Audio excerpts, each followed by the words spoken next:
massive reaction across the country and here in Calgary to a CBC investigation. Lots of anger as RBC replaces employees with temporary foreign workers. It's terrible. We'll hear from decision makers, a union rep, and Calgarians about the bank's controversial decision. A Calgary mom's confession. We'll tell you what a videotaped police interview with Meredith Borowick revealed in a courtroom today. There's a lot of anxious people that are waiting to get outside. And the weather puts a divot in Calgary golfers' plans.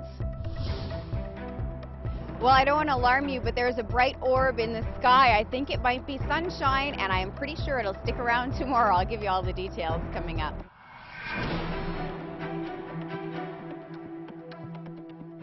Good evening. This is CBC News Calgary at 6. We begin with fallout from a CBC investigation. Dozens of employees at Canada's largest bank are losing their jobs to temporary foreign workers. Immigration Minister Jason Kenney says federal rules are clear. No foreign worker can be allowed into Canada if the move displaces a Canadian from their job. Well, the CBC's Brian Labby is standing by live with local reaction to our story. But first, here is the CBC's John Lancaster. It's a public relations nightmare for Canada's biggest bank. Today, come new allegations, RBC is using cheaper foreign workers instead of Canadians. They're sitting in the office in downtown Toronto at 155 Wellington doing work that people here in Canada are quite qualified to do. RBC's profits swelled last year, $7.5 billion. Yet dozens of the bank's employees claim they're being fired, replaced by cheaper foreigners, and in some cases even forced to train their replacements. Somebody needs to deal with RBC. Somebody needs to put them in their place. They need to stop them in their tracks.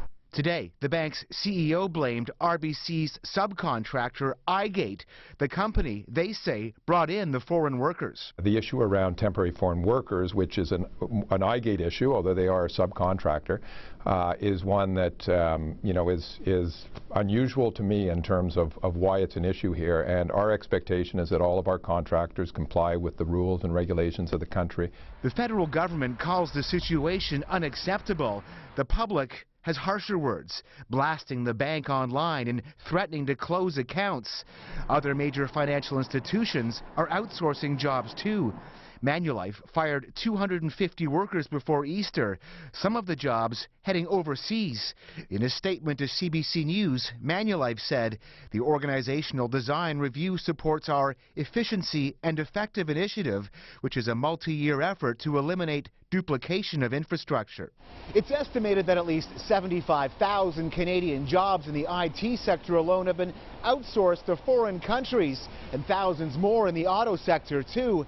Meanwhile, Canada's unemployment rate rose slightly last month to 7.2%.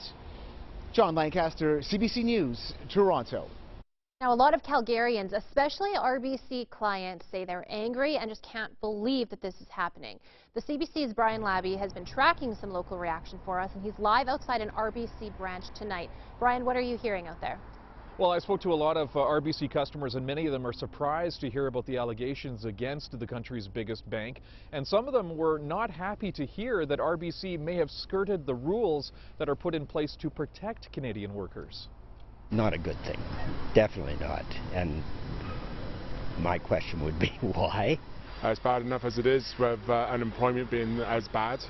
And to take jobs away from people here in Canada, it's terrible.